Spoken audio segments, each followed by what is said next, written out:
4 ربیع الاول اور صرف 5 منٹ کا مدرسہ۔ سب سے پہلے بات کریں گے فہم قرآن پر کہ سورہ نساء کی آیت نمبر 38 میں اللہ تعالیٰ شیطان کو بدترین ساتھی بتا رہے ہیں۔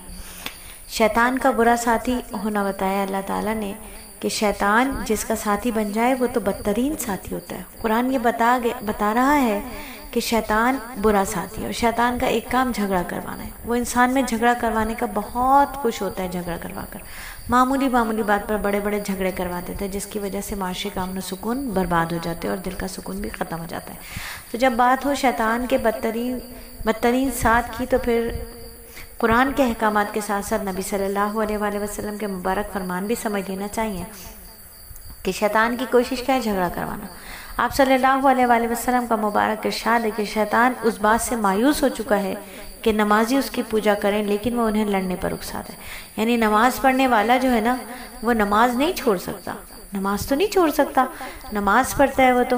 شیطان بہت کوشش کرتا ہے کہ انسان نماز چھوڑ دے، لیکن مسلمان کیا جو نماز چھوڑ دے؟ جس نے کلمہ پڑھ لیا وہ نماز ضرور پڑھے گا۔ تو شیطان کی چالیں تو کامیاب نہیں ہوتی۔ تو بے نمازی سن لیں کہ نماز پڑھنا بہت ضروری ہے، فرض ہے، اس کی بہت بڑی پکڑ ہے۔ تو وہ کیا کرتا ہے کہ مسلمانوں کو کوشش کرتا ہے کہ کسی طرح آپس میں جھگڑے کروا دے، اتفاق اور محبت ختم ہو جائے، دلوں میں نفرت بیٹھ جائے، اچھے برے گھرانے اجڑ جائیں، میاں بیوی کے درمیان نا اتفاقی پیدا ہو جائے، جدائی ہو جائے، خاندانوں میں پھوٹ پڑ جائے، بھائیوں میں دشمنیاں ہو جائیں، ایک دوسرے کو سلام تک نہ کریں۔ تو حدیث سے معلوم کیا ہوا کہ شیطان اس بات سے تو مایوس ہو گیا ہے کہ نا کہ نمازی اس کی پوجا کریں گے۔ نمازی تو شیطان کی پوجا نہیں کر سکتے، وہ تو ایک اللہ کی عبادت کرتے ہیں، لیکن آپس میں جھگڑا کروانے سے وہ مایوس نہیں ہے۔ جھگڑا کروانے کا حربہ اس کا باقی ہے۔ تو کوشش کرنی چاہیے کہ نماز کے ساتھ ساتھ ان چیزوں سے بھی بچیں جو جھگڑا کرنے پر آمادہ کرتی ہیں۔ معمولی باتوں پر جھگڑا نہیں کرنا چاہیے، بڑی باتوں کو بھی درگزر سے کام لینا چاہیے۔